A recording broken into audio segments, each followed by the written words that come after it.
Councillors, ladies and gentlemen, please be outstanding for the Chair and Vice Chair of Harlow Council.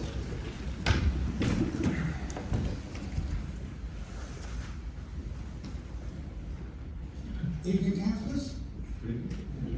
Evening, seated. Just before I start, if you are not speaking, will you please use a mask? And I'd like to introduce Councillor John Spear, who has now joined the council.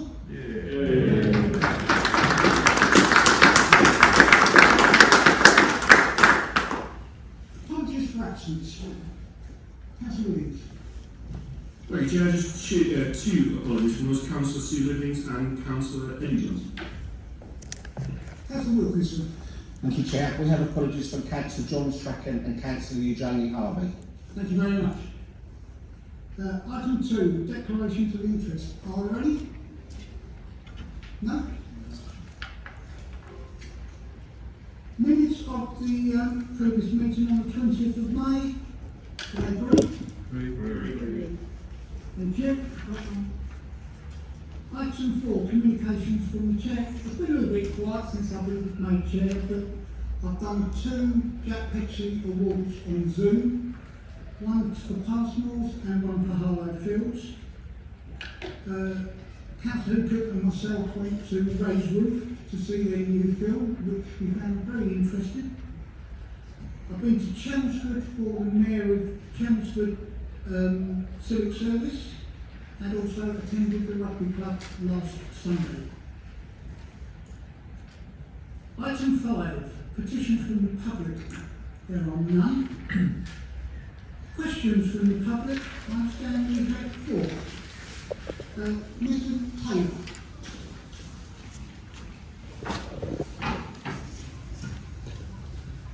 Yes, good evening. Members may recall that 2 questions about the external repair and painting of council-owned houses were asked of councillors in 2020.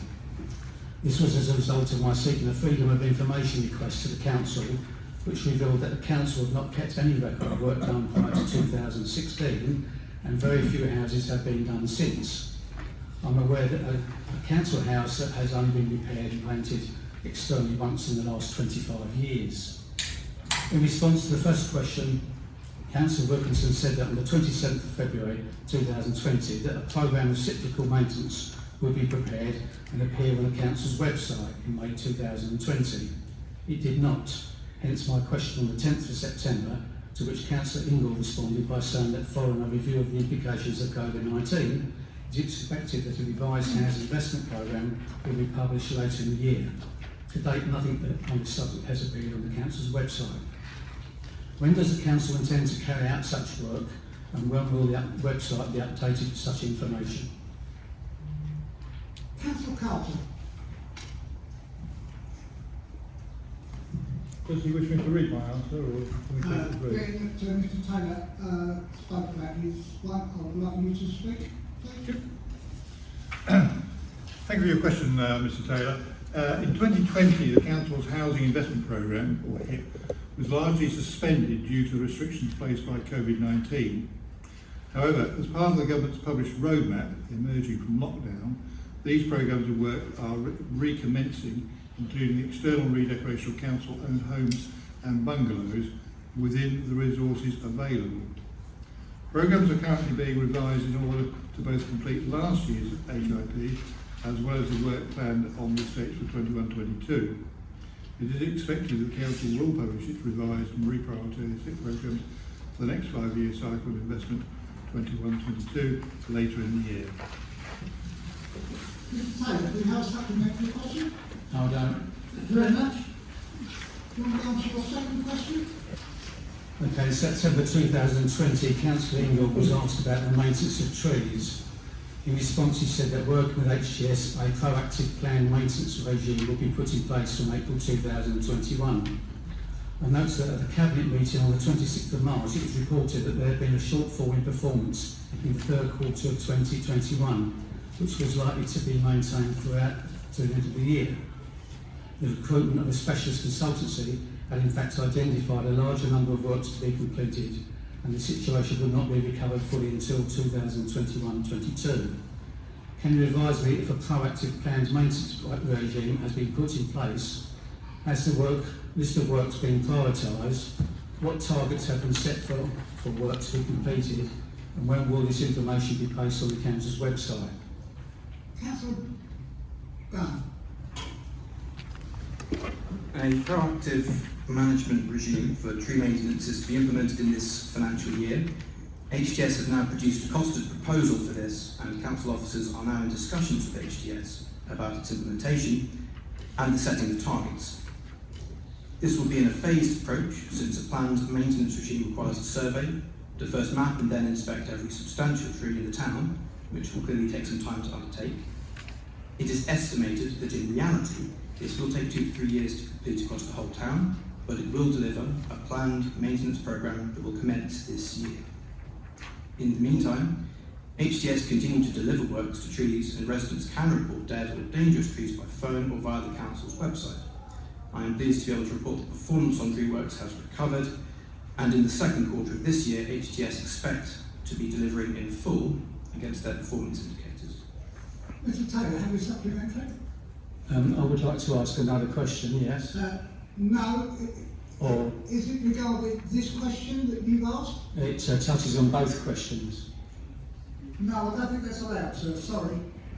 Okay. If you have a supplementary to item on your question 2, that is acceptable, but if you haven't, no. I'll be back next time. All right, thank you. Mr Leverick.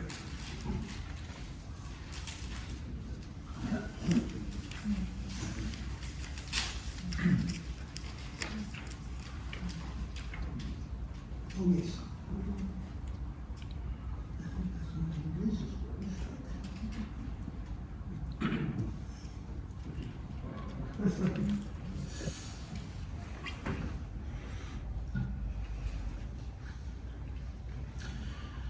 Good evening, councillors.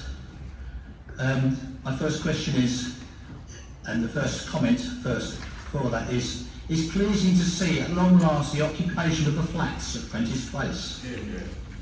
With the new administration, is the public going to be informed of the true reason for the delay of over a year for the what appeared to be after completion and the actual occupation? It was also evident that 24-hour security of the flats was provided to protect them from unwanted occupation or damage. Can the council please inform me of the cost of this service and what budget it comes from? Councillor Carter. Thank you, Chair. Thank you for your question, Mr Leverett. It is pleasing to see that after years of delay under Labour, we have been able to allocate these properties to 10 homeless families. The scheme began in 2008-9 under a Conservative administration, so you could say it has come full circle. The delays to completion to Prentice Place occurred because A, the fire stopping between the retail and residential units did not meet current fire safety regulations and therefore needed to be upgraded. B, issues with electrical distribution. C, the doors specified in the original drawings complied with building regulations at that time. However, at the time of completion, building regulations had been changed and updated, requiring alternative fire doors to be installed. Although the fitting of the alternative doors could not be legally enforced, as the structure of the building had not been altered, as a local authority, the decision was taken that we should be fully compliant with the current fire safety and building regulations to enable the properties to be offered to people from the housing register. As you will see, some of the delays were caused by the extreme delay between drawing up the specifications for the scheme and actually implementing them. The overall expenditure for security services at Prentice Place is £209,900.06 over a 3-year period. The overall percentage split is per below. A, regeneration 25%, property and facilities 50%, and housing 25%. Mr Leverick, have you got a supplementary? Thank you very much for the comprehensive answer. Can I ask my second question? Yes, you can. We were informed previously that Osler House, part of the Prentice Place scheme, was to be refurbished as a community hub. Can the council inform me of what progress has been made and when it's likely to be available for use? Councillor Salt. I thank Mr Leverett for his question, and I want to begin by paying tribute to Councillor Hallcoop, who I know has worked extremely hard to ensure the Osler House site is used for the benefit of the community. To that end, I share Mr Leverett's disappointment that the previous administration did not complete the full plans for the redevelopment of Prentice Place site, and it's particularly upsetting that the promised work has not been carried out on the Osler House site today. Given that the last administration spent 10 painful years attempting to deliver the redevelopment.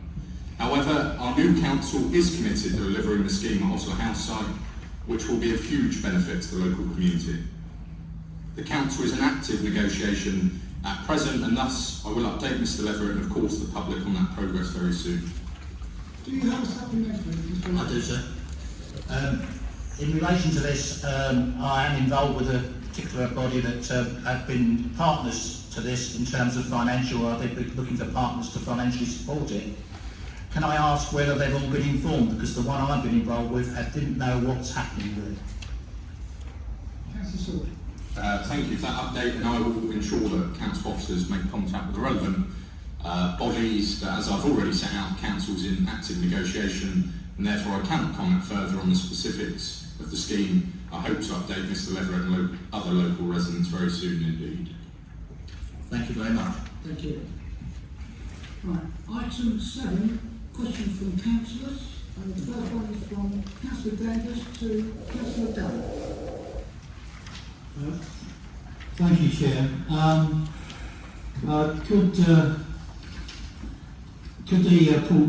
original question was, could the portfolio holder briefly outline the new administration's new green policies for Harlow Council to face up to the declared climate emergency?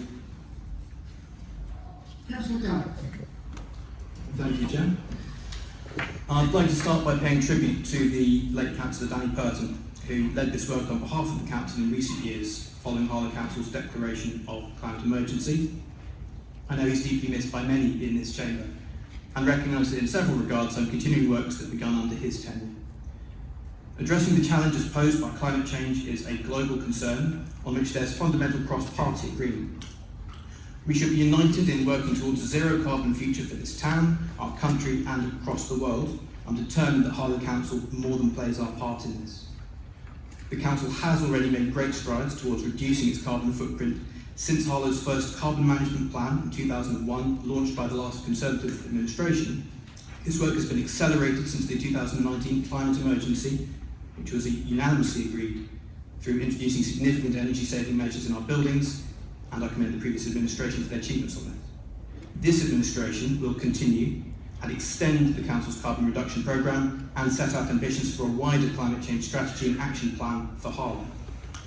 This will be a review to setting a target date for when Harlow Council will achieve net zero, following the leadership set by the Conservative government nationally when it set the UK's 2050 net zero target in law. I will be bringing a report to the September Cabinet to set out these plans. We will take a rigorous approach to protecting and enhancing the town's environmental assets, particularly Sir Frederick Gilbert's legacy of green wedges and wider green infrastructure across the town. We will be continuing the tree planting programme begun under the previous administration, but also wish to take a more systematic approach to the maintenance of the town's trees. We are commissioning a tree survey to map every significant tree in Harlow, which will then result in a proactive approach to tree maintenance. This will help us to protect existing trees whilst also planting and protecting new ones. Further, and in conjunction with this work, we will be developing a biodiversity strategy for the Council to ensure that we meet our responsibility on addressing biodiversity loss. I intend to bring a report to the additional November Cabinet setting out these plans. Alongside supporting sustainable and active transport, this administration is committed to delivering a significant expansion of the town's electric vehicle charging infrastructure. With the sale of new petrol and diesel cars to end by 2030, we have an obligation to Harlow's residents to ensure their town is ready for the transition to electric, which is already underway. I will be bringing a report to Cabinet in September to provide more detail on this. Councillor Gunn. Councillor Davis, second question. No, I simply would like to thank Councillor Gunn for his reply. Thank you. Your second question to Councillor Charles? Sorry, I thought that would have been time for a supplementary if I wanted one, but I didn't. Once again, my question was, could the portfolio holder briefly outline the non-statutory services that are now at risk of cuts to their budgets and the ones that are threatened with closure? Councillor Charles? Thank you, Chair. Our administration wishes to explore opportunities to invest in the Council's much-loved non-statutory services. As part of an ongoing review of Council budgets launched by the portfolio holder for finance and governance, it is not anticipated that there will be any changes to the Council's community services budgets that will negatively impact frontline delivery. Our administration plans to set out more detail about the Council's future spending priorities as part of the annual work to update the medium-term financial strategy in the autumn of this year and development of a budget. Announcements will be made in the usual way early next year. Have you a supplementary, Councillor? Yes, given the track record of the previous Tory regime in terms of privatising many of our non-statutory services, and the Council taking a long time, like a museum, to actually get them onto a proper footing, could he actually also pledge that no privatisation of the non-statutory services will take place? Yes, Councillor Charles? Thank you, Chair. My pledge to Council is very clear. This administration will be investing in our non-statutory community services. They are the lifeblood of this community, and it is my intention, working closely with the portfolio holder for finance and governance, to endeavour to invest in them so that future generations can enjoy them. Thank you, Councillor Charles. Councillor Woods? Thank you, Chair. Does the portfolio holder share the previous administration's view that Sam's Place is a vital resource for the parents of those children who use it, that it should be provided free of charge, and will you challenge Essex County Council should they return to their proposals to charge for this service? Councillor Charles? Thank you, Chair.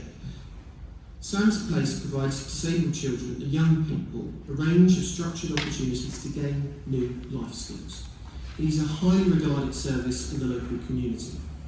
Our administration believes that families accessing Sam's Place should continue to be able to enjoy the existing range of services unchanged. The current contract is in place until autumn 2022, and we are assured there will be continuity in the current provision. At the present time, the Council has not been made aware of what the terms of any new contract might be. Our administration is already planning to make provision as part of the annual work to update the medium-term financial strategy in the autumn of this year and in next year's budget, 2022-2023, for a continuity fund to ensure that families are not burdened with fees in the future should the current contracting arrangements at Sam's Place change and the Council be successful in tendering for the new service. Have you a supplementary, Councillor Woods? Thank you, Councillor Charles. I welcome your originals. Councillor Jody. Thank you, Chair. We saw many promises made by the Harlow Conservatives over the election campaign, and the ones that really stick in my mind are to do with the arts in our town. I know in Harlow's vibrant musical community they are very excited about the prospect of a new music venue in the town, as prominently promised on those glossy videos and discussed by our local media. When will this happen? Where will this happen? And how? I fear that they have overpromised and will underdeliver by resorting to the Tory type of knowing the price of everything but the value of nothing. Councillor Swords? Well, I'm pleased that Councillor Dunn enjoyed our campaign video as much as the other 41,823 residents who saw it, and duly elected Conservative councillors in seats across this town that had never voted Conservative before. The video summarised the failings of the previous Labour administration and offered a vision of hope for the future, with our plan to make Harlow the best town in Britain to raise your family and to send your kids to school. The best place to start a business, the best place to live and to be. It was a great shame that the previous Labour administration did not save the last live music venue our town had, nor did they open a new one, nor in fact did they do anything to increase the cultural and leisure offerings of our town. We are ending their decade of decline and kick-starting a decade of renewal with the biggest programme of regeneration since the new town was built. As part of our once-in-a-generation programme, we will deliver a new live music venue. However, that will be just one small part of our programme. We will make Harlow one of the best towns for entertainment, culture and leisure, and that will include a whole host of new venues, bars, restaurants and much more besides. Plans will come forward in due course, setting out the exact details of such offerings and the full and complete regeneration works. On Councillor Dunn's final point, he defers to Oscar Wilde's picture of Dorian Gray to express his thoughts. Perhaps a more pertinent quotation would have been, "A man who does not think for himself does not think at all." However, he talks of cost and value, which quite well sums up the previous Labour Council. They cost you more and brought you less. Is Councillor Sewell's aware that my quote from Oscar Wilde is from Lady Windermere's fan, uttered by Lord Darlington, and not, in fact, from the picture of Google is your friend.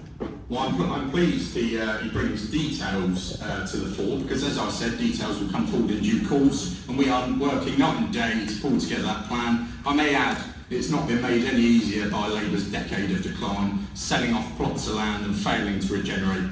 But we will deliver, as I said, a brand new live music venue for our town, and I look forward to Councillor Dunn, and I believe Mrs Dunn, performing at the new venue, as I'm aware they're keen musicians, if not of much quality.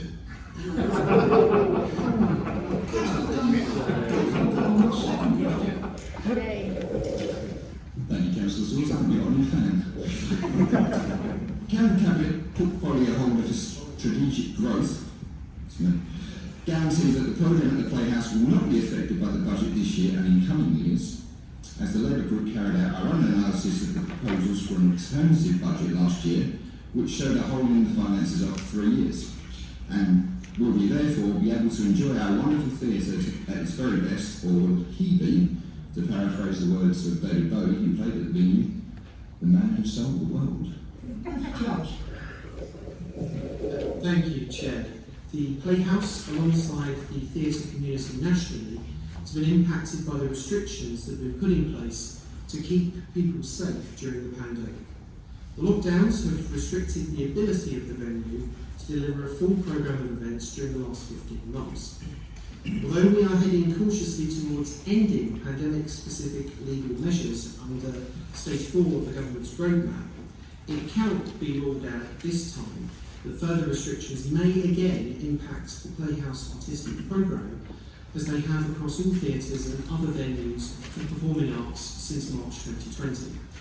In a previous reply this evening to the question from Councillor Danvers, I made it clear that our administration takes its responsibilities for ensuring sound financial management seriously.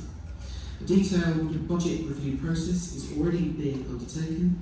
My reply also made it clear that there are no non-statutory services at risk as a result of this review work. This commitment includes the Playhouse. No, I haven't. I can't think of another diary reference. Thank you. Councillor Edwards. Thank you. Given the reported level of public concern regarding the planned second Stork River crossing and the potential detrimental effect to the environment and amenity, can all members please be given a further detailed officer briefing prior to the matter being formally considered by the East Hertfordshire or Harlow Development Management Committees? Thank you, Chair. As a regular substitute of the Development Management Committee, I appreciate how important it is for all members to be aware of and have the opportunity to ask questions on large planning applications. Councillor Hardware, as the new portfolio holder for strategic growth, has already taken steps to ensure that members are better briefed on all applications that come before this council. I have asked for and can confirm that there will be an all-member briefing on the Stork River crossing proposals before the applications are presented to the Development Management Committees of both Harlow Council and East Hertfordshire District Council.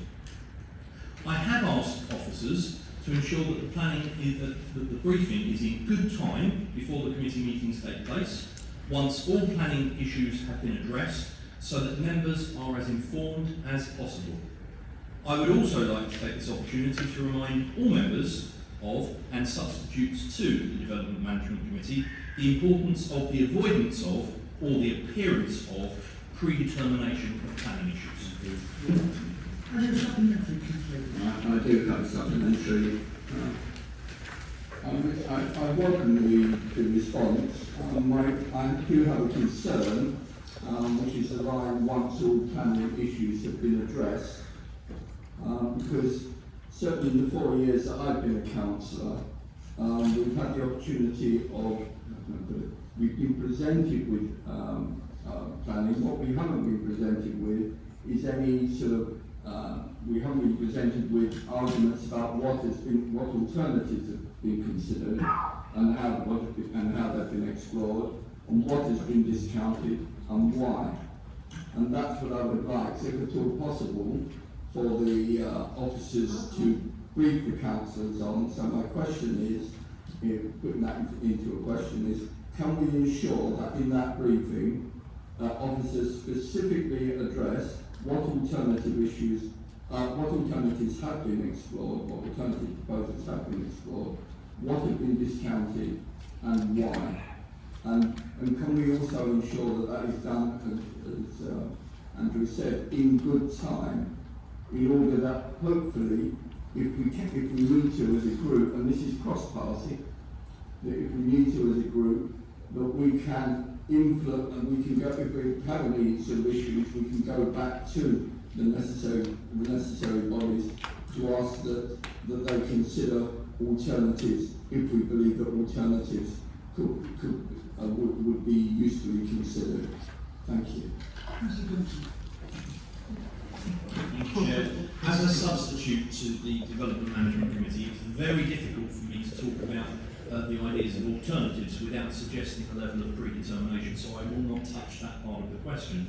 But can I reassure Councillor Edwards that no matter the quality of briefings previously that he may have received on planning, I recognise that this development, or proposed development, is an incredibly important development for the area and has generated a great deal of concern from residents. I'm sure all of our email boxes have been full.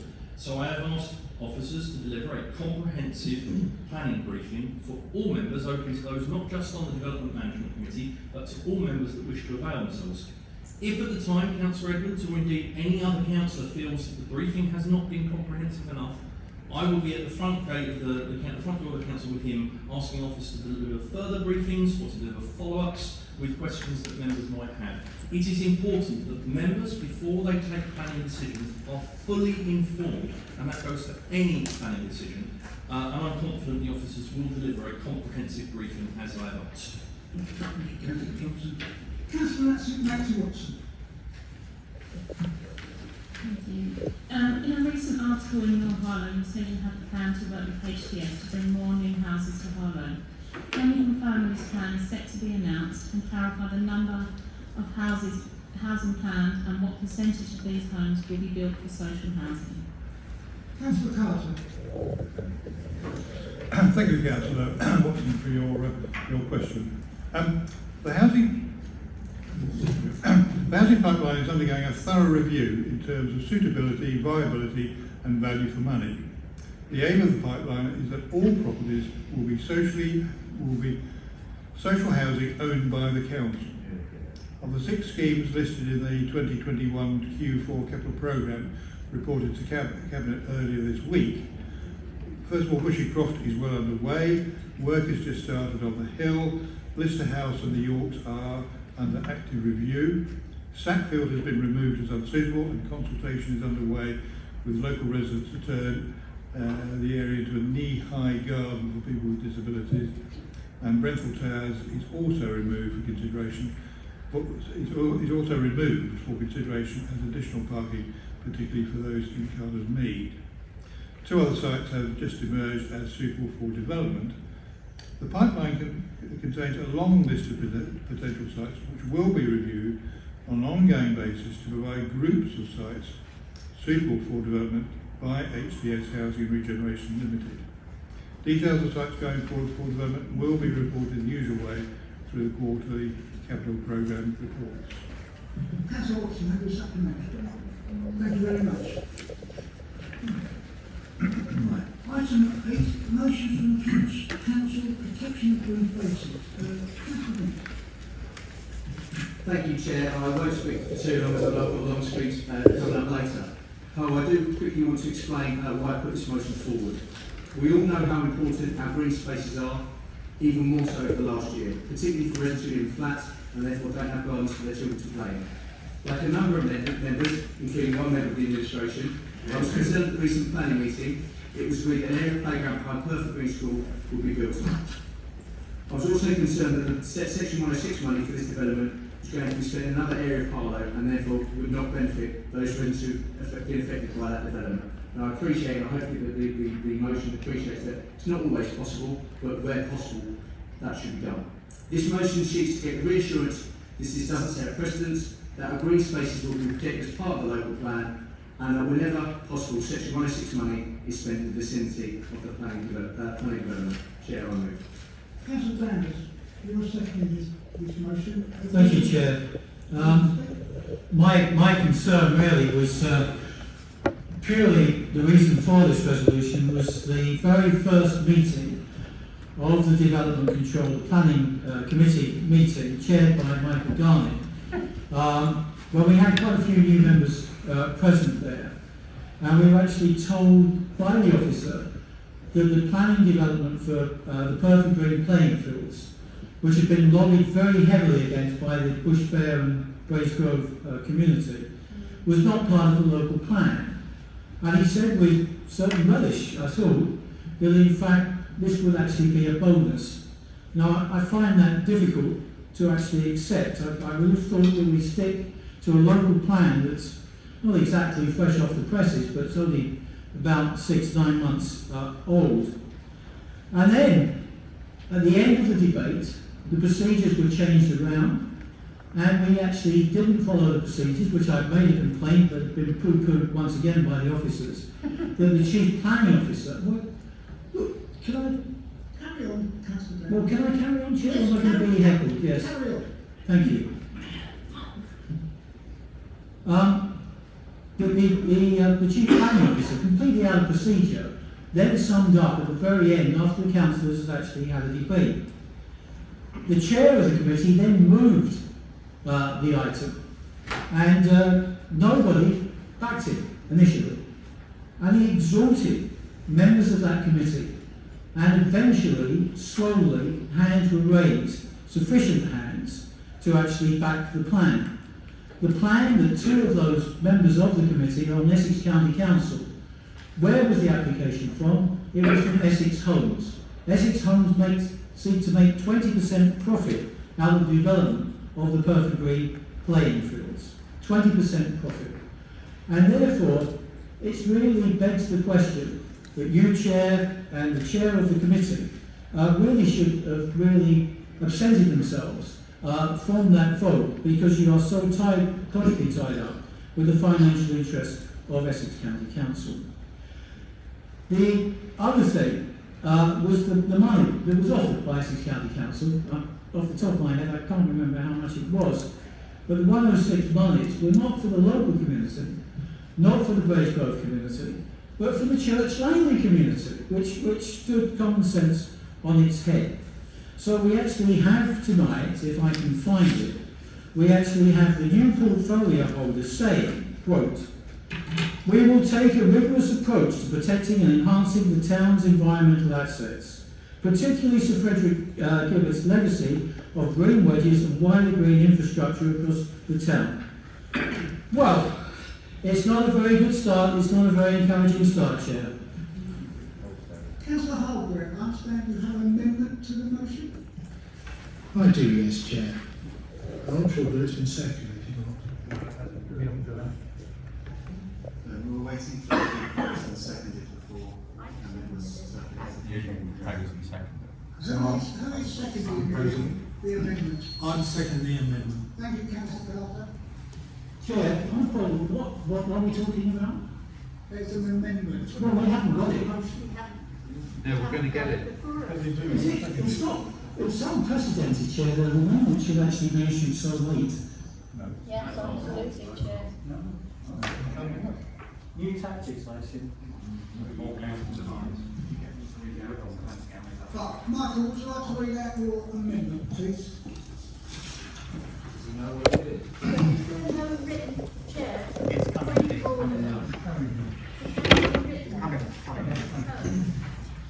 Mike, just wait until we all get it. I know. Especially for those without gardens. Perfect Green has been closed since 2010, as it merged with the neighbouring infant school. In fact, my son went to Perfect Green. The buildings and playing field were surplus to requirements. The school and playing fields were owned and operated by ECC, Essex County Council, and are never open to the public.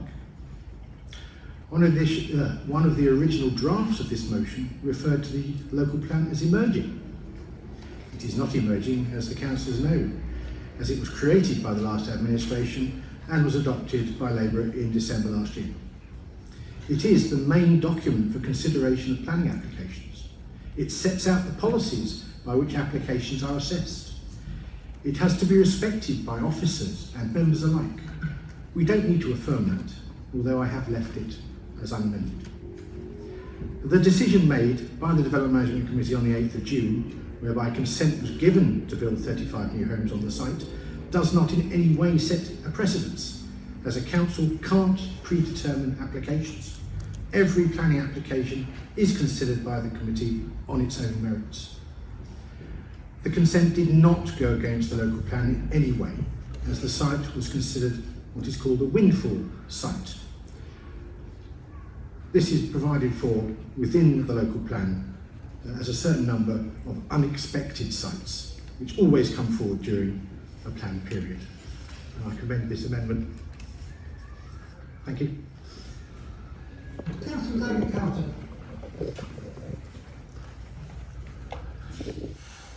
Thank you, Chair. What I would like to say is that Harlow's green spaces are incredibly important. We all accept that. And during the pandemic, they became more important with families, especially those who had no gardens. I would like to point out that some years ago, the Labour Council commissioned the Jean McAlpine Park, which sits close to the Pinnacles and close to the new public health campus, which hopefully is being built. The park is on high ground with 2 footpaths leading to the top. These paths are now worn out and covered in weeds with vegetation which has been allowed to grow, and in some areas it's growing across the paths, making it difficult to pass. The trees have matured and have not been managed by the council, and you could see, at one time you could see across to the town centre and beyond, and if you turned right you could see the water tower in Right Hill Road. This is now difficult to see due to the trees not being managed. There are 3 bench seats and they are in a shabby condition and need replacing. On top of the hill park there is a fire beacon. I think it's the only one in Harlow. I have picked litter 3 times this year, but litter is not a real problem because the park is now so overgrown and shabby due to neglect. Because large parts of it are not used, litter is not a problem. An area of grass has been cut around the edges of some of the paths that are usable, but this lovely place has been poorly managed. I hope it can be made beautiful again in honour of Councillor McAlpine and usable by some 8,000 staff which will be coming to Harlow working for Public Health England. With real care and effort, this could be a welcome area for Harlow. It has to offer the local people and the staff of Public Health England an area to relax in, set themselves up for the busy times they will have looking ahead to the health of our nation. It has been disgracefully left just to go to the room. Thank you very much. Thank you. Thank you, Councillor Carlisle. Thank Councillor Saul for your perspective.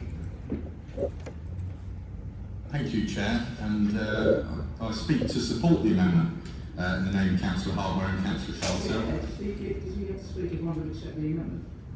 I want to speak.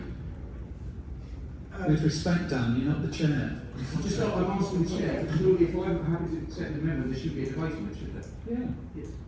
Oh, there is? Yeah. Oh, sorry. Fear not, Chris, I'll come to you. Can't ruin the end of the... No, I'll come to you and I'll speak anyway. I really appreciate it.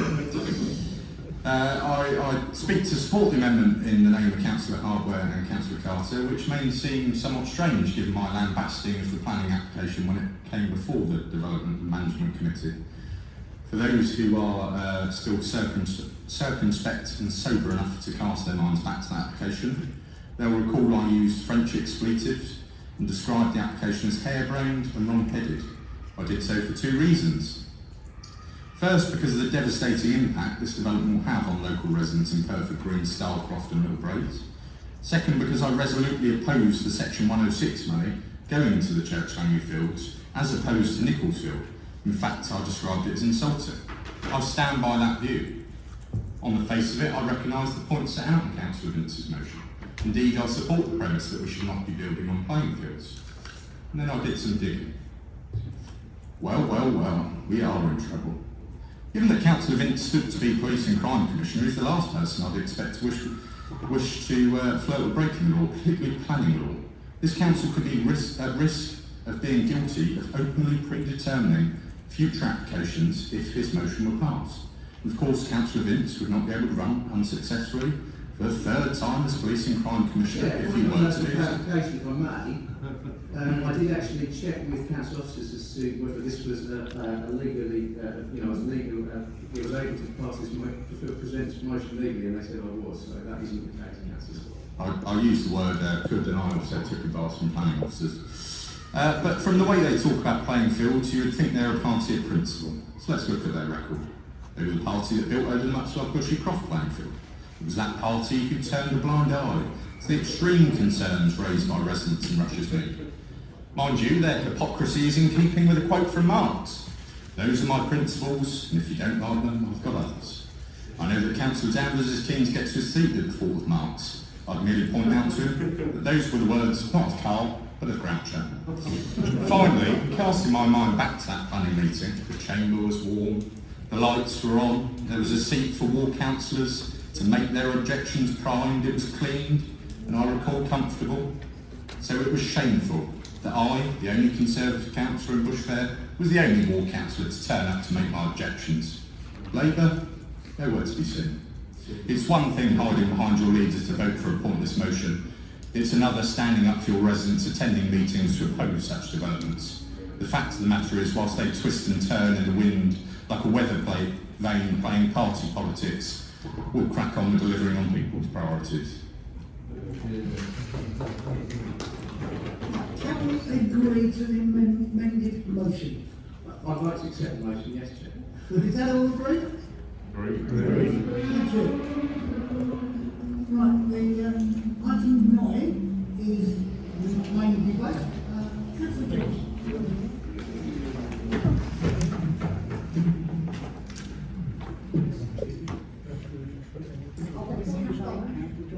I must, normally we would have 40 minutes for the main debate. I've allowed it to go to 1 hour. With the Commissioner. With the permission of the council. Is that right? Thank you. Chair, it is with enormous pride and of a little pleasure that I open this state of the town debate for only the second time in our town's history with a Conservative-controlled administration. Our administration's core mission will be to make this council transformative for the people that live in Harlow. The council, as indeed all local government, needs to take stock and grasp the post-pandemic opportunity to change and be more responsive, to be a modern council that reflects people's priorities. We will be an enabling council, one that supports the people of our marvellous town to achieve their life's ambitions. We have before us a journey, Chair, and we will spend the summer crafting the Council's new corporate plan, the roadmap for the next few years of delivery. That plan must and will be one that makes the changes that people want to see, that makes Harlow the best place to live, to work, to raise a family.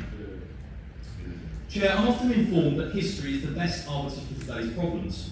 It's something of an occupational hazard if you are, as I am, married to a history teacher. But take 25 years ago, Chair, 1996. The Conservatives were well into a second decade of power after a shock general election win. The England football team had sadly just lost in the Euros at Wembley on penalties. And here in Harlow, the Playhouse was taking its first tentative steps in reopening following being closed by the then ruling Labour administration after many, many years of financial mismanagement. God, what has changed? It was also at this time, Chair, that I became active in local politics, and I've since seen a pattern emerge. Every time a town suffers from Labour's complacency, neglect and misrule, it's the Conservatives that residents elect to sort things out. Chair, we will not let them down.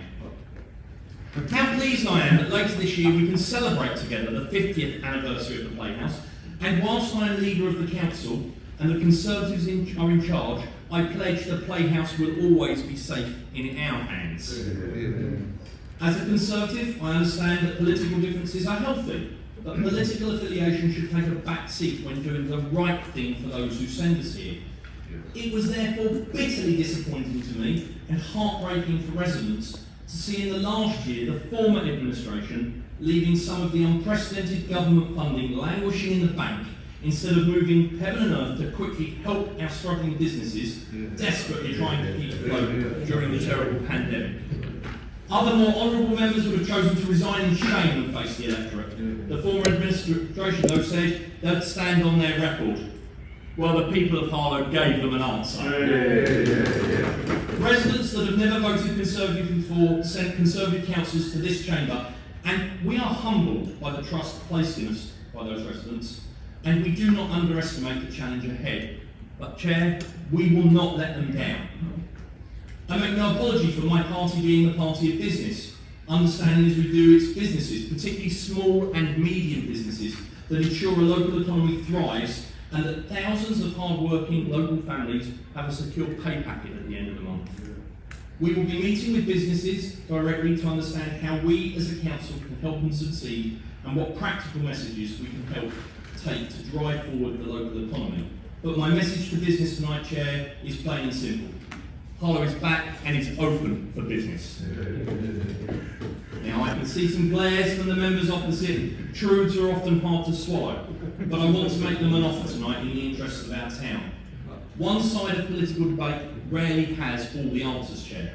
So I say to the Leader of the Opposition and his team, if you want to spend time fighting shadows and opposing by press release, then that's your choice.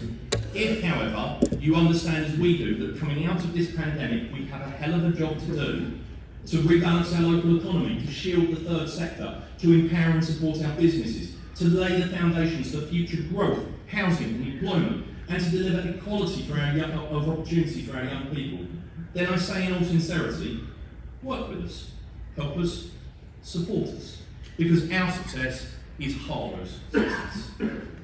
And Chair, what an extraordinary 18 months most of us have lived through. This shared experience of ours has taken its toll on the town and the country, both emotionally, physically, mentally, socially, and sadly economically. We have worked tirelessly to serve our residents, and when I sum up, I would like to offer later some specific thanks to people. But the government has spent unprecedented amounts of money to fight this awful virus, money which has kept people in jobs and thrown our businesses and charitable sectors a real lifeline. We would be naive in the extreme, though, Chair, if we were to believe that as we emerge from the end of this pandemic, that financial constraints will not be placed upon all of us, including those of us in local government. It's only the economically illiterate that don't understand that such a bill will need to be eventually paid back. I understand it's a worrying time, and for many people, they'll understand that as Conservatives, we will rightly cut our cloth accordingly. But let me make a commitment to the people of Harlow. We will embark on this journey with an overriding principle. It will never be our intention to make any savings required to balance the book by cutting our frontline services. Despite what the opposition say, we will do all we can to preserve, protect and enhance the much-loved frontline facilities so cherished by our residents. The Playhouse, Pets Corner, Harlow Museum, to name but a few, are jewels in the town's crown, and I will protect them at all costs. In the coming days, Chair, the Cabinet members and I are meeting with senior leadership to continue to formulate plans and models of a number of different financial scenarios so we're best placed to secure our important facilities. And we want to search for additional opportunities that will deliver efficiencies and savings to ensure value for money for our public, including reviewing sharing resources with neighbouring authorities. I look at the statement of intent that we have up there, that we placed up there in our last administration, and I want to re-deliver on those, Chair. Now, as the American pastor Rick Warren famously said, we're products of our past, but we don't have to be prisoners to it. With this in mind, I want to turn to the future. While undoubtedly there are likely to be tough times, I don't want anyone in this chamber or beyond to believe that my ambition only extends to managing the council and a consolidation of what we currently have. In my opinion, the council for too long has suffered from too little ambition and too little aspiration. Our town deserves better. Now, Chair, we've made specific commitments that my team is prepared to achieve and deliver. I want to seize opportunities. We will think creatively and recognise there are solutions to the challenges that we face. And Chair, I'm not arrogant enough to believe that we have all the answers to all of the questions. In fact, don't believe any member of the public, any politician who tells you that they do have all the answers. And neither am I arrogant enough to believe that only a good idea can come from us. We have enormous expertise and talent in this council, and our brilliant staff, and in the intellect and common sense of our residents of this town. And so with that in mind, tonight I want to announce something, Chair. I'm going to be launching tonight the My Idea Harlow. I'm asking members of the public to share their thoughts and ideas of what they would like to see from the council. I've got a very clear plan and manifesto that we stood on, but I'm also interested to hear what the public have to say. They can write to me directly using the email myidea@harlow.gov.uk. And no matter who you are or where you come from, if you're a Harlow resident or a Harlow business, I'd love to hear ideas from you. I'd love to hear your views. Chair, I'm also going to ask each of our staff members to contribute an idea. It could be something that could include helping their role, something we don't do that I think they should, or just something that may positively impact our residents. And I'll distribute an email via briefing to all of the staff. If we're truly going to go forward together, Chair, everyone should have the opportunity to have their say, and this council will listen. Chair, as I mentioned, in November we celebrate 50 years of Harlow Playhouse, and next year we've got an incredible milestone, the platinum anniversary of Her Majesty. We've got the Rugby World Cup, we've got the Women's Euros, in which I hope the ladies are able to go one better than the men. But the men have got the World Cup in Qatar. We've got the Commonwealth Games in Birmingham on the back of what I hope is a great Olympics. And after the secluded and isolated period we've all endured in the last 18 months, I'll be asking council staff to look at ways in which we can celebrate some of those events, and many others, publicly and together, so that Harlow can help move on from COVID. Chair, we lived through tough times, but we emerged blinking into the sunlight with a new administration determined to deliver on the priorities of our residents. Braced to meet the challenges ahead, face on and find opportunities in the difficulties encountered to help Harlow grow, thrive and prosper. We'll come together, we'll work together, celebrate together and be together. We'll launch a historic programme of regeneration. We will enhance and protect valued services whilst delivering value for money. We'll work collaboratively with others where possible.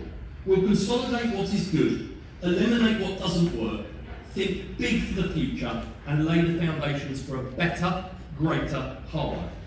The confidence of our town is being re-established from a decade of decline, and I truly believe in the ability of our staff, the determination of all in Harlow, and the ingenuity, resilience and commitment of our residents. Chair, the state of our town is strong, but we will do what we can to make it even stronger. I commend this statement to the Chamber.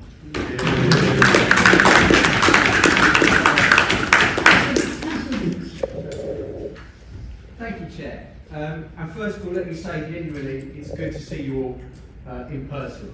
Although sitting here like this, it does feel a little bit like we're standing or sitting in an exam hall, which brings back flashback to my days as a teacher. But it is good to be back. And I want to say, Chair, on a personal note, how proud I am to have been re-elected as councillor for Little Pondon and Hare Street. And anyone who saw me on election night when the result was a little closer than perhaps I'd been expecting will know how nervous I was. But I realised that night actually how much being a councillor and representing my community means to me. Because at the end of the day, when the back and forth in this chamber ends, the party politics is forgotten, and it is forgotten. It's what we do in our community, for our community, which really matters.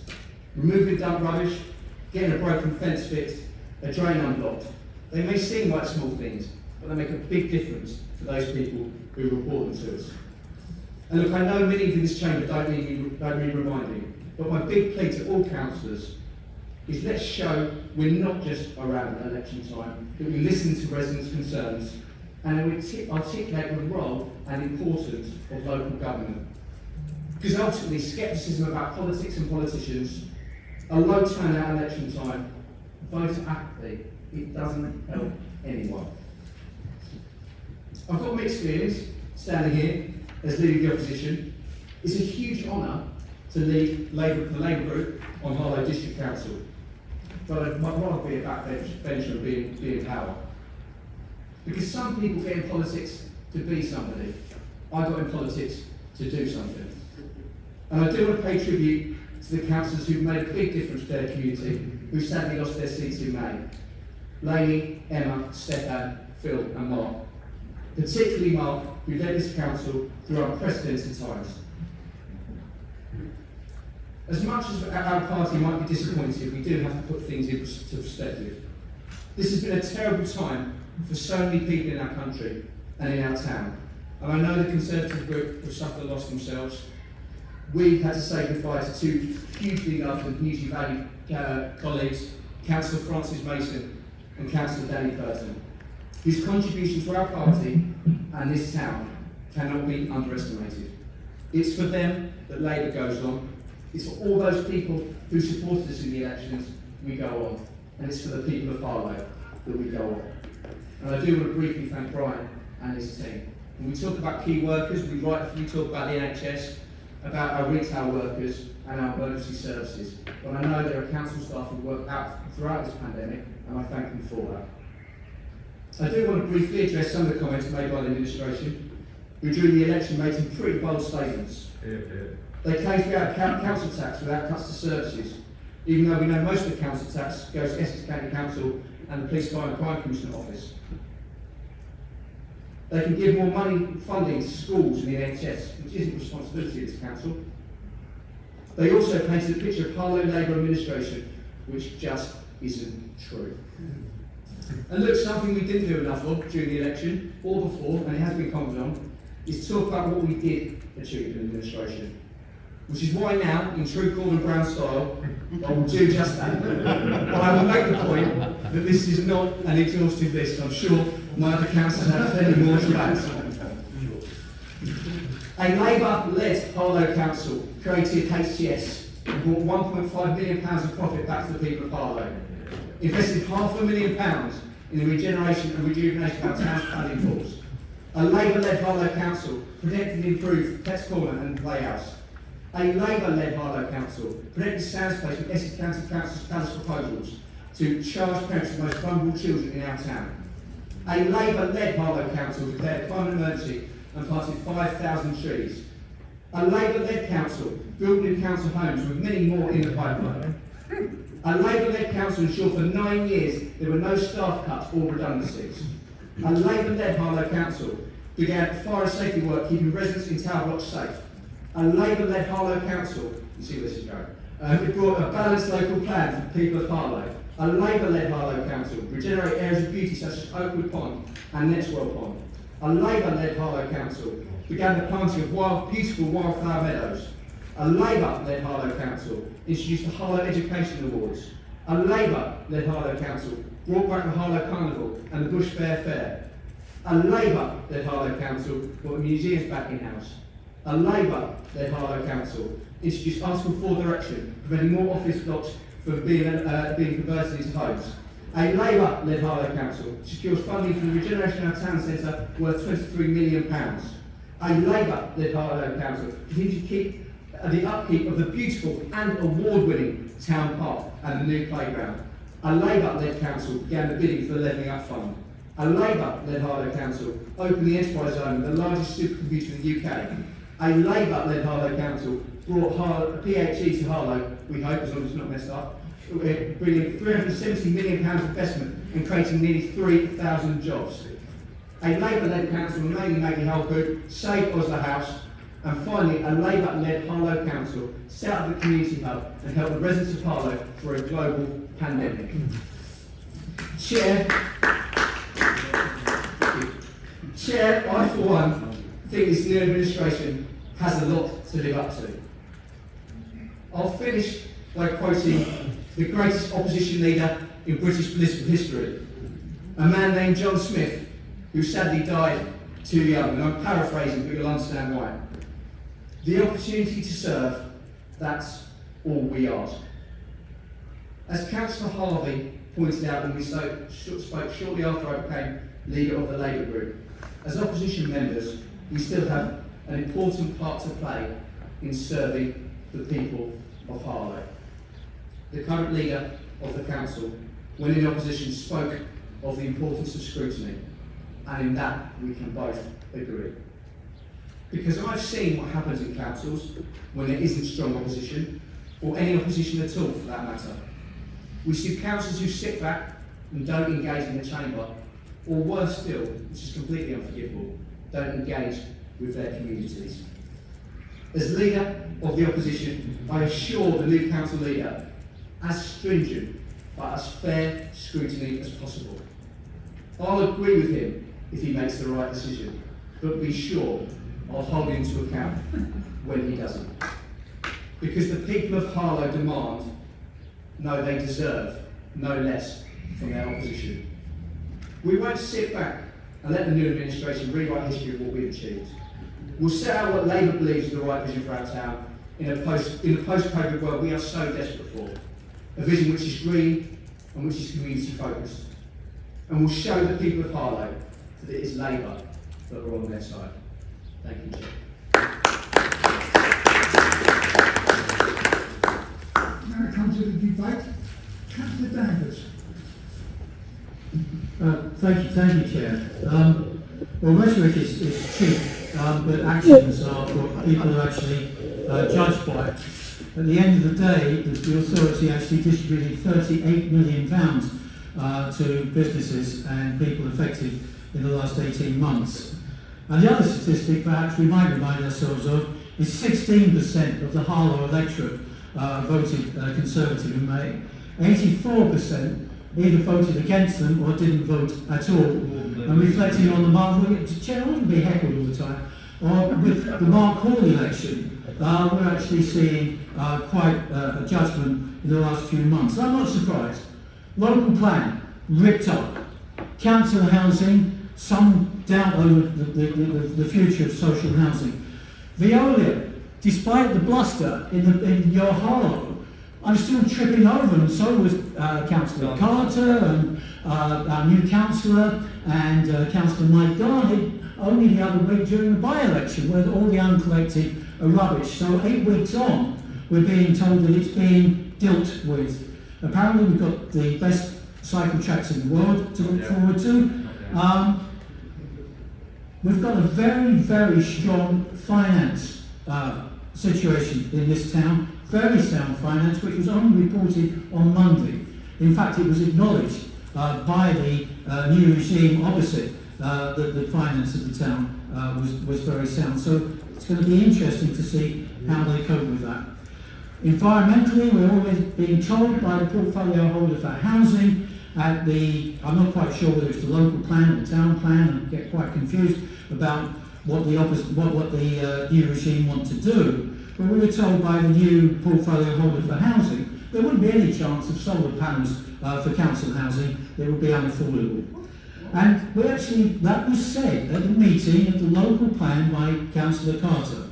And in regards to the ambitions for the town, it's only, and Danny Purton picked up on this very well, the deputy leader of the council now talking in the opposition about small town Harlow. Harlow was a small town. It didn't deserve a public transport system of the new century. And in those circumstances, they've already said they're tearing up the proposals for the new transport system, when many European towns have fine transport systems that we actually need to inform, to invest in. So rhetoric is okay, but the past record, when they were last in power, what happened to the paddling pools? What happened to the museum? It took us ages to get it back to the state that it should be. What was happening for the finances of the playhouse? What's happened to the nature reserve? That hasn't even come back to the local authority. Public convenience is closed all over the town, and we've struggled now to actually reopen them. So in those particular circumstances, their past record 10 years ago speaks for itself at the moment, and the very few things that they've done recently doesn't bode well. And the final thing is, the leader of the council is saying, let's have polite, civilised politics. And then we're getting barbs across the way of personal insults at this council meeting, Chair, which you seem to be allowing to happen. So what is it? Are we going to actually have polite debate or not? Because the leader of the council suggested that the annual council meeting, he painted some kind of picture that it wasn't civilised debate in the past. Are we actually going to just have personal vibes, or are we actually going to have decent, reasonable debate on these issues? It's not a record that the previous Tory administration 10 years ago can be proud of, and I look forward, given their dreadful record so far in the last few weeks, perhaps it's down to the experience, perhaps they're a bit rusty, of how they performed so far. Thank you, Chair. Councillor Gunn. Thank you, Chair. I'm pleased to participate in this debate and set out how the environment portfolio can contribute to improving our town in the year ahead. I've already had the opportunity, and thank you to Councillor Danvers for that, to set out the green agenda that I'm working on. However, whilst climate change is the defining issue that we face globally, now and for the foreseeable future, in many ways it's but a small part of the many important responsibilities I'm grateful to have been tasked with by the new leader, Councillor Andrew Johnson. And one of my top priorities is enhancing Harlow's environment and improving its street scene. It's fair to say I've got my work cut out, and I've now got the Jean McAlpine Park added to my list, so thanks Councillor Carter for that, another one. In the early weeks of being in this role, I've been busy responding to residents and fellow councillors on overgrown pathways that need cutting back, parks and playing fields that haven't been mown, and at times having to point out to HTS areas where their landscaping work has sadly left residents with the impression that we here in this council don't care about their town. Let me say, I think we all understand how hard a year it's been for so many people, and HTS have had to face all the challenges of carrying on with their varied work through COVID.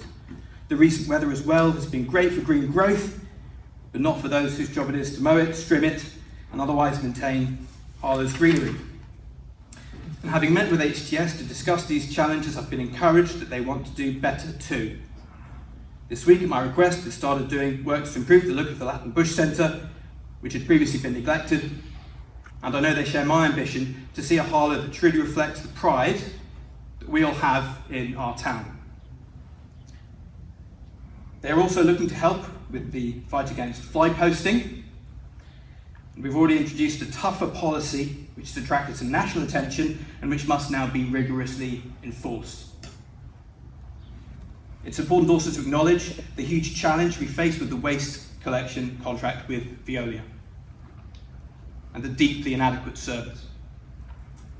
We are now making full use of the levers available to us in the contract to hold Veolia to account and deliver improvements. Harlow residents are right to have high expectations for their town and to hold this council to those high standards. If Veolia are not collecting their bins on time, that fails to meet even the most basic of expectations, and this new administration recognises our responsibility to solve this issue. I especially want to thank those council staff who've been fielding complaints from those whose bin collections have been missed, and I want to thank my team of senior officers who are working so hard with Veolia to turn this situation around. We're all working hard together to fix this, and I hope to be able to set up some positive changes soon. Thank you, Chair.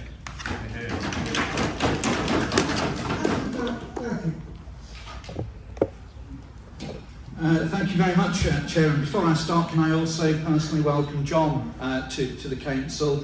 Whilst I'm absolutely gutted you're here, I do know that you have been a strong and loyal advocate for the Council, working with Sue and others in the ceremonial part of the Council. So I think we need to recognise that. In relation to the speeches, can I actually say I welcome the reassurances that we are receiving as a town that there will be no impact on services that the local community love. In fact, we've heard tonight that in fact there's going to be more investment in these particular areas, and absolutely we will welcome to see the oversight of when those investments are going to be made, how they're going to be made and how they're going to be implemented. At the end of the day, we all share the same aspiration, which is actually we come to this chamber because we want to make a difference for our town. Now, we may have political differences and we may have ideological ideas of how that can be implemented, but let's not get into the childish, pathetic arguing about it. Let's take what the leader has been saying and let's share aspiration and let's get it right. And when we ask questions, it's not because we're being awkward or difficult, it's because we have the same passion for our town and we will continue to have that passion. The classic example, me and Shona years ago talked about why can't we plant wildflowers. And it took us a long time to get there, but we were absolutely determined. Now, I'm sure Alistair forgot when he gave his answer, because whilst he did say he would support the planting of 5,000 trees plus, he failed to mention an investment in future development around wildflowers. But I'm absolutely sure that was an oversight, and I'm sure Shona will do everything in her power and influence to make sure that we do not lose that wonderful opportunity. It's absolutely right that we should all talk up Harlow. It is about us being champions of our town, our community, and what we strive to do.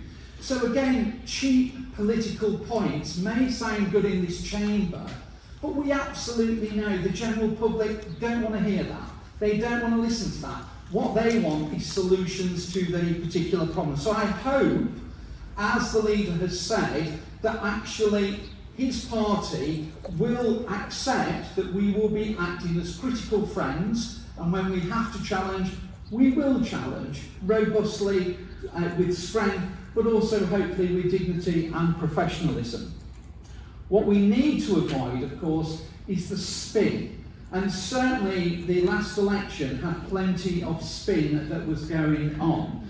Say, for instance, you quoted that Harlow homes are for Harlow people. Well, what does that mean? What does the general main message mean? So does that mean that people who are now going to relocate with Public Health England don't have the right and access to homes in Harlow because they're not Harlow people?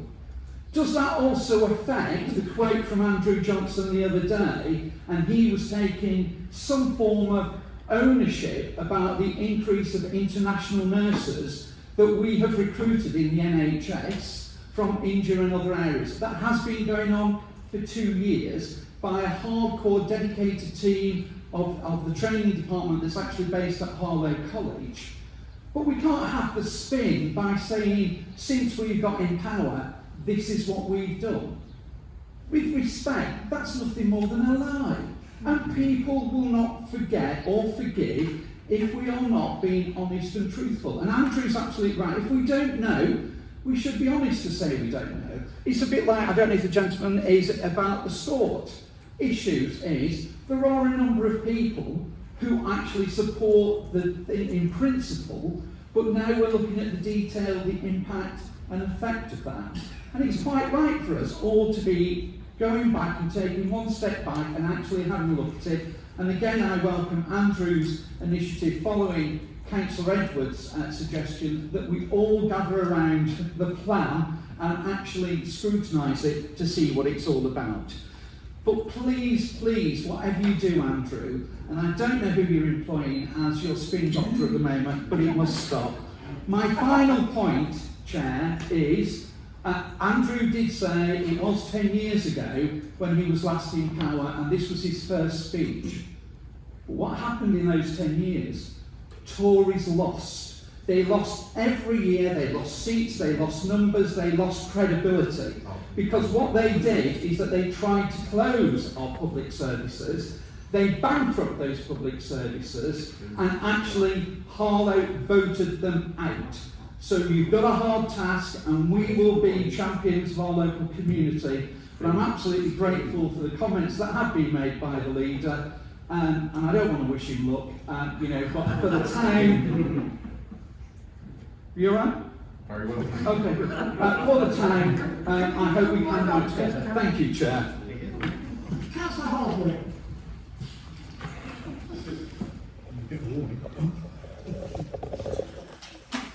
Thank you, Chair.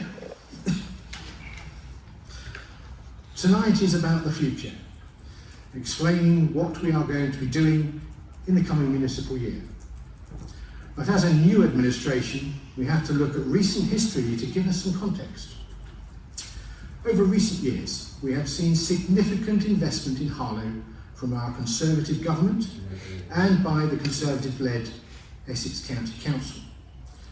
Although many have been involved, and I will agree with Councillor Vince that Harlow Council have been involved, but it has been the unstinting efforts of our MP Robert Halfon which has helped secure much of this funding. But not to forget the 4 county councillors whose efforts often go unnoticed and very often uncredited. Recent investments in Harlow, if I can just summarise them, have included, and it's been mentioned before, the enterprise zone, several highways improvements, including the Hamburger roundabout. You can all remember trying to get back into Harlow in the evening in that traffic. The London Road works around the enterprise zone, which have yet to be utilised because the enterprise zone isn't finished, and dare I mention it, Edinburgh Way. And now we have a new junction 7A on the M11, an £85 million project due for completion early next year. A phenomenal job, I have to say, and will have a significant impact on traffic in our town. The Housing Infrastructure Grant, HIG. Often residents complain that infrastructure is not built before the housing. The HIG provides the funding to build that infrastructure ahead of the Gilston villages. A phenomenal £172 million of it. A new £600 million new hospital, which is due apparently for completion in 2025. The Harlow and Gilston Garden Town. This team gets £500,000 a year to help facilitate a modern garden town built to garden city principles. Public Health England, another £500 million plus investment in Harlow, which will make it a bioscience world centre with other investment and a whole supply chain to follow. The Towns Fund, £24 million for several projects around the town, including a new bus station. The Harlow Investment Fund, a hopefully £50 million fund to facilitate the regeneration of the town centre, with £5 million coming from Harlow Council and £5 million from Essex County Council, with the remainder from Homes England and the Gilston Villages developer. The other developers around the town will be investing in the town. We're looking at probably £500 million of Section 106 monies to come to Harlow. We have developers putting applications in the town centre. Not many of them have built any, but some of them are coming out of the ground, including the one for 836 new apartments, Strawberry Star, which is in now. There are other amounts of money on the way. 25 million bid for the Levelling Up Fund, the Community Renewal Fund, the Active Travel Fund, and the Garden Town Rolling Infrastructure Fund, which will provide millions of pounds of investment into the town. This is all, of course, excellent news, but Harlow itself has suffered for almost a decade under Labour with no vision, no leadership, no ideas, and no innovation. Just look at the town centre. It seems everyone else has seen the potential of our fantastic town, except the council administration that was supposed to be leading it. The Garden Town initiative was a fantastic concept, well in line with what Sir Freddie Gibbard had a vision for, but not spotted by Harlow Council. It was spotted by East Herts next door. Harlow went along with it at the time, and during the last 2 years that I have been attending Garden Town meetings, Harlow Labour Council has shown little enthusiasm for the whole idea. The government and Conservative-led Essex County Council, however, have seen the potential and have invested in our town.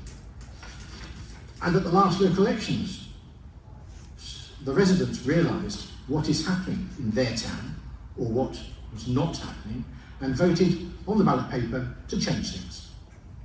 The lack of leadership has meant that numerous bodies and organisations involved with Harlow have all been working to their own strategies, seeking to achieve their own ambitions and objectives. Although many of these aspirations are common, some are not, and timetables are rarely the same. The organisations I'm referring to is the Harlow and Gilston Garden Town, Harlow Growth Board, Discover Harlow, the UK Innovation Corridor, Essex County Council, the Digital Innovation Zone, Harlow Chamber of Commerce, and of course Harlow District Council itself. Yeah, sure. So my first task, and I'll be very brief, as the Cabinet Member for Strategic Growth, is to oversee the development of a vision for the future of our town, defining what we want to be, where we want to go, and how we are going to get there. This vision will be encapsulated in a new town plan, looking forward almost 30 years to 2047, when Harlow is 100 years old. But it won't be my plan, or this council's town plan, it will be the town's town plan. You went over your time. Am I? Oh dear. But you're going to carry on anyway. Go for it, Michael. I should finish there then. What's he going to do?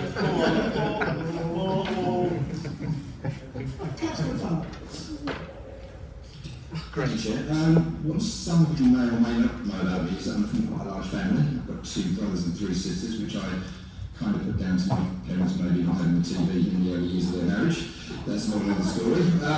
My point is that there were very few places that we could all go together that were free, such as the Pets Corner, and I hope that this will remain so. I know that Councillor Johnson tonight says that it will remain free.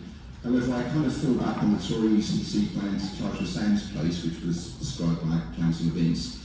And Councillor Charles's answer was, for me, it could have put at best, and I quote, that there is no plan, essentially, or no plan that has been seen to charge for Sam's Place, which doesn't seem like one way or the other. I think it's important for all that these facilities, such as Sam's Place and Pets Corner, because I kind of connect the two, both are so good for your mental health, that they remain free, because you can't have that extra anxiety of thinking that you can go one week and not the other, for example. That will certainly make a dent in your mental health. And it's to be hoped that Councillor Johnson, as he says, will keep these things free for future generations to enjoy as we have. No doubt we'll be watching to see if this happens. I know that we have some very talented councillors within that group who will be very decisive and very incisive looking at the Tory plans. So yes, I hope that all the good intentions do last. Thank you. Thank you, Chair. You caught me unaware. Never. The last 15 months have tested the resilience of our town, but the continuing efforts of volunteers, key workers, charities, faith groups and health and care professionals who have been on the front line supporting our town throughout the pandemic show how strong our community is. Their ongoing commitment will never be forgotten. It is the intention of this administration to capture the momentum behind the community response, built up during the lockdowns, and continue to enhance our local networks as part of the post-COVID response. However, I must add some caution. As we are still in a delicate phase of the transition out of COVID-specific legal restrictions. The focus now must be to continue to monitor infection levels and ensure the local population is vaccinated, particularly younger age groups. Although good progress is being made, we cannot become complacent about the impact of COVID-19 and its ability to spread in our community. Working closely with council officers, Princess Alexandra Hospital and the West Essex CCG, I will continue to support the vaccination rollout by identifying locations for a vaccination bus to target parts of the town where take-up needs to be improved. I will also help address the backlog of routine appointments through a focused communications exercise and the offer of facilities to our CCG colleagues. It is a privilege to be the portfolio holder for community resilience, and I know most things in politics are temporary. As the current steward of the community brief, I will do all I can to celebrate the many elements of this town that make it the greatest place to live. In the few months since taking up the role, I have been able to begin the work to cement our administration's plans to further boost the council's commitment to the many diverse groups of people who make up our town. I will work tirelessly to spread inclusion and find ways to enhance the life chances of residents through increased opportunity. It is our administration's view that Harlow should be seen as the best town in the country to earn, learn and bring up a family.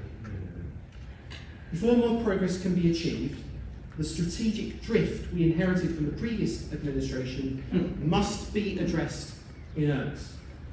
So I will bring forward a new health and wellbeing, community safety and community engagement plan to deliver new purpose and direction. My ambition is to co-create these strategies with community leaders to strengthen the response to health inequalities, antisocial behaviour and the legitimate concerns raised by residents that they feel the council has failed to properly engage with them in the past. This administration will be open about engaging with residents so that they have a greater say. Community engagement must be improved to aid the recovery from COVID-19, so this administration will be bringing forward plans for more direct democracy. Making our streets safer was a key commitment made by my colleagues and I during the local election campaign. We are pressing ahead with plans to install CCTV in the town's 24 underpasses. Action must be taken to address crime hotspots. We will work closely with our district police commander and other criminal justice partners to address antisocial behaviour and crime in all its forms. One of the other areas of my responsibility is the development of the future commercial strategy for the HTS group. Plans are being developed to position HTS as a major provider of public services in the east of England. It is my firm belief that scaling up the commercial potential of HTS is good for the taxpayers and will put Harlow on the map as a major regional hub for quality public service delivery. That is what we are elected to do, and that's what we will deliver for the residents of this town. A positive agenda focused on embedding inclusion at the heart of everything this council sets out to achieve, addressing inequality wherever it surfaces, reaching out to the vulnerable in our community. This is a Conservative administration that is getting on with the job, working hard to enhance social justice, delivering strong leadership to confront the challenges but also the opportunities that lie ahead for this town as we rebuild from the pandemic. Thank you, Chair.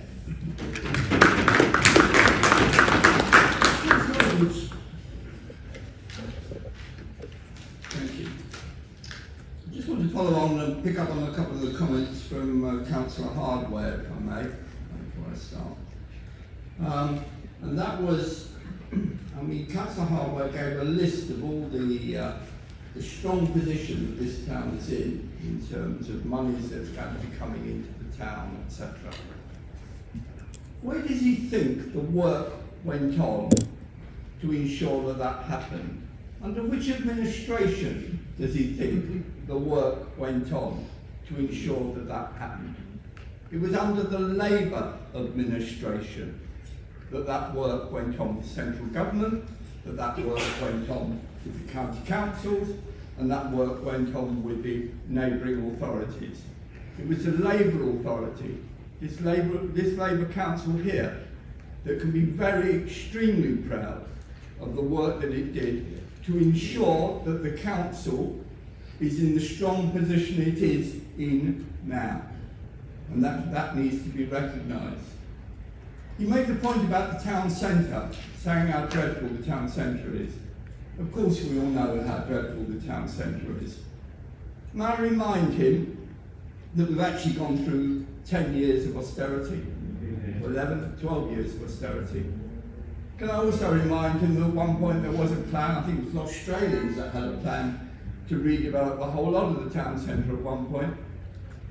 And that fell immediately we went into austerity, that plan fell through. Can I also remind him that we own little or nothing of the town centre? Yes, practically nothing of it, because of the legacy that went years ago when the development corporations carved the town up and carved up the resources of the town. So as far as the Labour Authority is concerned, we were working with one could argue, an extremely bad hand in the first place in terms of the redevelopment of the town centre.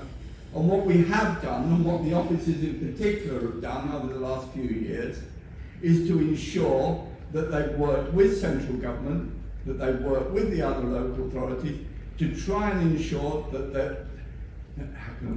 that the packages of funding are starting to fall into place.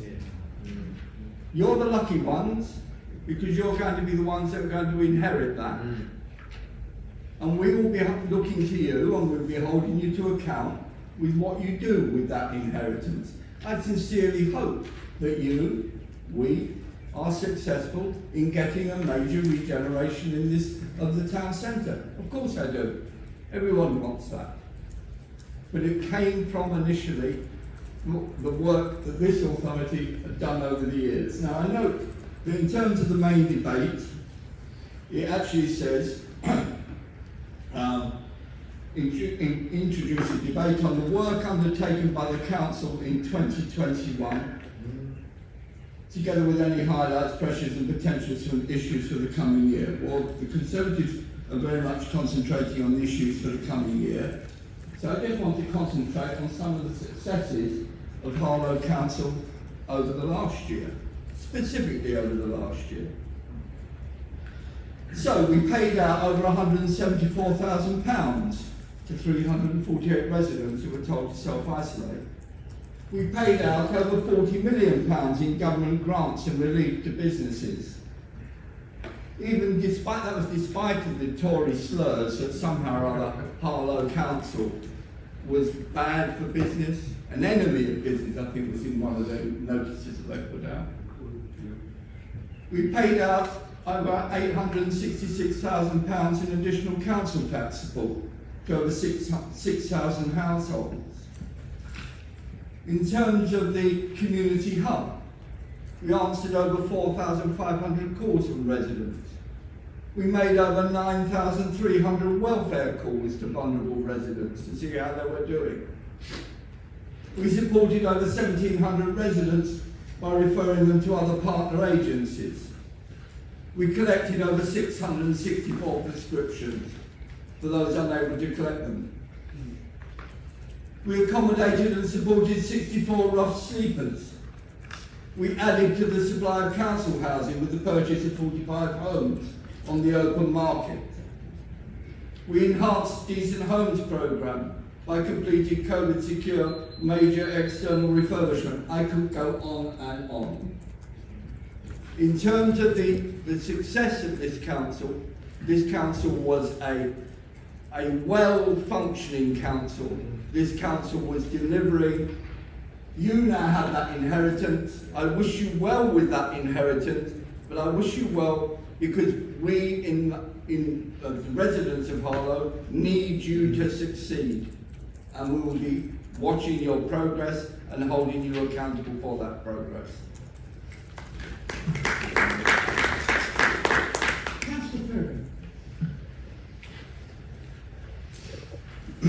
Thank you, Chair. We've heard much tonight about what Labour apparently did in the past, and we've been reminded several times of what that is. We've been often accused of rewriting history on this side of the chamber. Don't let it be me getting away with the facts. 5,000 trees were apparently planted under the last administration. I'm reliably informed by the portfolio holder for environment that most of those trees are now dead. Let us not ever forget that the only party that ever shut the Playhouse sits over there, not over here. Shocking. When I came in with the rest of the Conservatives over 10 years ago, there was a £10 million black hole in this council's finances. Those much-loved discretionary services were very much at risk. There was a non-housing capital programme with only £79,000 in the account, but contractually obliged for millions of pounds worth of spend. The crematorium in a state of utter decline, the roof leaking, plots overgrown, no dignity. We were accused of privatising death when we brought in a private contractor to sort that out. I reminded one of their more esteemed members that no one has a monopoly on death. It comes to us all. And now we did that, many millions have returned to this council. The creme is in a much better state and on a much stabler footing. But there's more. We've heard tonight about a proactive tree maintenance programme that was non-existent. Meaningful consultation on the local development plan, non-existent. Painting to council homes, non-existent. Regeneration of the town centre, non-existent. Improvement in our estates, non-existent. We've heard about the G. McAlpine Park, and dare I say, our much-loved Holocaust Memorial Garden, gone to seed. Our environment and the progress thereof, non-existent. A grip on the Veolia contract, non-existent. Support for hard-up taxpayers with a council tax freeze just might have been nice, but that, alas, was non-existent. This might just explain why their administration is no longer existent. What have you got with us? Equalities and diversities and inclusivity policy. First thing, out the traps.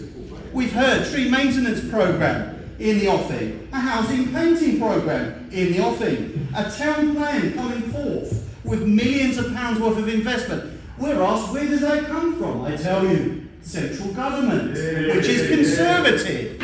We have an MP who's working and fighting every day to help support the residents of this town. We have a budget review process in the offing. It started and it is underway to find the savings and efficiency that will help us invest in our much-loved discretionary services, but provide the council tax cut that the residents voted overwhelmingly for in this chamber. We've heard about CCTV trying to protect people. We've heard so much good things tonight about what we are going to do and many things that we have achieved in short order already. And we've heard about the election in Markhall. The first time in 20 years the people of Markhall returned a Conservative councillor there, and then 6 weeks later they thought it was a bloody good idea and did it again. So I will not sit here and listen to the Labour Party tell me how brilliant things were. Could we please not have swearing in this chamber, please? I think it's offensive and it needs to be called out. I tell you what's offensive, Councillor Durkin, is 10 years of Labour decline. And I tell you what now, Be reminded of his language, please. Duly noted, Chair. This administration is one of support and compassion. Theirs was one of neglect. This administration is one of action. Theirs was one of protest. This administration is one of regeneration and renewal. Theirs one of decline. And as I say, that's why we're sat here, they're sat there. And what's we've heard of lies? They're only lying to themselves. If they deny any of this, and that's the thing I find most bonkers about this whole situation. And I think secretly they know they're lying to themselves. We know they're lying to themselves. They know that we know that they're lying to themselves, and yet they still lie. Good night.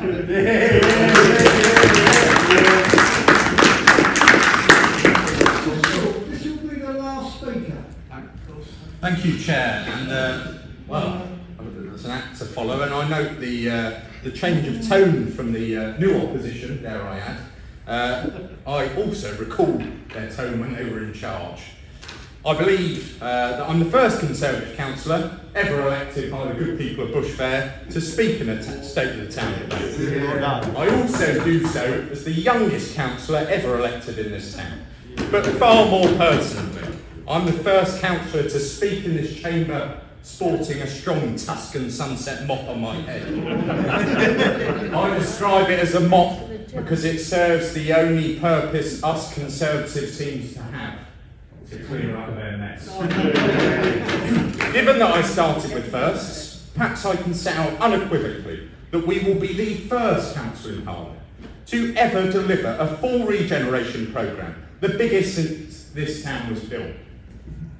But before I set out our plans to do so, I must pay tribute to my predecessor in this role, Councillor Durkee, and of course the previous Labour Council. And I do recognise their passion. Just wait. Oh, okay. It can be no easy feat spending 9 years justifying week in, week out why you have not delivered any regeneration. It can be no easy feat finding endless plug holes in which to pour taxpayers' money down, all the while letting our town centre fall into further decline. It cannot be easy adding pages onto the book, which now seems equivalent to the size of the Doomsday Book, of excuses as to why, when Labour were in control, no successful regeneration was completed. Following such an act is daunting. I approach this moment with much of the same sense of self-doubt as Simba in The Lion King. For the benefit of those who've not seen Walt Disney's film, there's a poignant moment when Simba, following Mufasa across the veld, compares his own paws with a vast paw prints left of the great beast. And such are my feelings today. I love this guy. I thought my assessment may be somewhat harsh. So, Chair, if you will indulge me, I would like to take you all on a metaphorical tour of the town. We must begin, of course, in the greatest neighbourhood of all. Suppose one is climbing the 14th flight of stairs in Moore Tower. One suddenly comes to the dramatic cutting, the Khyber Pass of Harlow, where ahead, spread out like a land of dreams, is the plain of Bush Fair. That, roughly speaking, is my ward. Sticking on regeneration, however, perhaps we can start with the neighbourhood shopping centre, because that's where the community shines brightest. Incredible shopkeepers work day and night to provide for Bush Fair, yet day in, day out, they battle broken pavements, leaking roofs, crumbling tiles, peeling paint, battered benches, lack of footfall. So what grand plan did the Labour Party have to enact to inject life into the veins of Bush Fair? Nothing, my good folks. Not even a sausage, which I would strongly recommend you all purchase from Shepherd and Wright butchers in Bush Fair. On we must press, up Southern Way, over what seems like every mini roundabout in the east of England in staple tie. As Abercrombie Way and Southern Way collide, we are met with the flaming blue hoardings of the old Lister house site. Vacant for years, empty, boarded up. Did the Labour Party get a mere spade in the ground, I hear from the observer chuntering in the back row? Nothing. Not even did they remove the baby pram which has been left to rot on the site. Again, I would strongly recommend they buy a new one from Marvellous One-Stop Baby Shop in Bush Fair. Perhaps they can use it to wheel their wounded councillors home.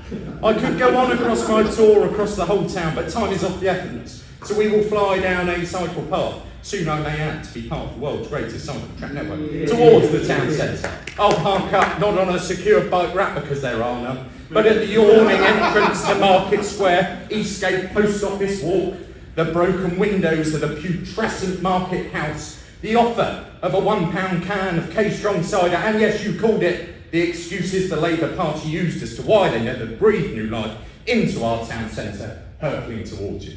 And then, through one of the ever-widening smashed windows of the rows, darts a dazzling ray of light towards you. In fact, Chair, fast-forwarding you to the opening of our brand new town centre, delivered by this Conservative Council. New shops, bars, restaurants, venues, cafes, a bustling market and the best infrastructure ever delivered by District Council. That will be our new town centre. But our programme will not stop there. The hatches, the neighbourhoods, the estate, all vaccinated with a new life for the next 70 years of British weather. Whole and complete. No forgotten corners. No no-go areas. No ifs, no buts, no dividend, no delay. The greatest regeneration... Oh, certainly am, sir. I need breath. The greatest regeneration project delivered by a District Council. One that our town can be proud of. One that puts Harlow on the map as the best place to live and to be. The best place to shop and entertain. It is my pledge that we will finally answer those forgotten pleas that have for too long been ignored and build back better.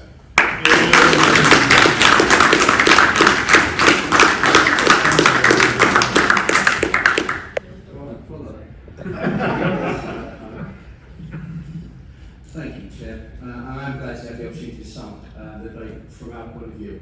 I didn't expect agreement across the chamber on this one, to be fair. But I do actually welcome some of the comments made by the new leader of Harlow Council. And of course, want to work with him for the best of our town. Because ultimately, we all sit here, you know, want to make a show, but ultimately we want the best for our town. I'm not overly convinced by this email system that he's setting up. I prefer to find out the views of residents, actually going out in communities and speaking with them and asking them. I recognise it may be not possible at the moment, and I look forward to seeing what responses he gets. With regards to the comments about Jean McAlpine Park, I've only visited Jean McAlpine Park, named after the wonderful councillor Jean McAlpine. Once it was trying to find a rough sleeper. I would say that I personally find whenever there's any overgrown paths or bushes or whatever it might be, I contact HTS and they're actually pretty good at sorting those issues out. And you know, if Councillor Carter or anyone else wants to bring those issues to me, Christoph Vince at harlow.gov.uk, I'm more than happy to trace HTS for you. I've always wanted to be a councillor who gets things done. That's what I'm interested in. I'm not interested in all this flamboyance, whatever you want to call it. I'm interested in trying to make a difference for my community. Sometimes I get a bit carried away and I think I want to get a new playground in North Brooks, and I'm told that there isn't the money. And the reality is we have suffered 10 years of cuts to local authority finances by this Conservative government. And I also want to make the point that the Equality, Inclusion and Diversity report was first the brainchild of the wonderful and sadly missed Francis Mason. Let's never forget her influence on that, and I know that the cabinet member would accept that correction. I am the councillor for Little Palm and Hare Street, the best ward in Harlow. I'm also, she's going to tell me off for saying this, I'm soon to be getting married.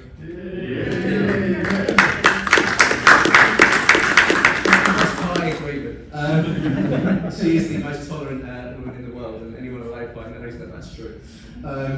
And I'm also a Harlow Town season ticket holder. And I was at one of the friendlies the other day, and one of the fans said to me, the reason people like you, Chris, which was news to me, is he said, you don't always just have a go at the Tories. You always try and be positive. And I thought, you know what, I'll bear that in mind, and that's how I'm going to be in today's meeting. I hope that that's come across. So I'm going to call on my inner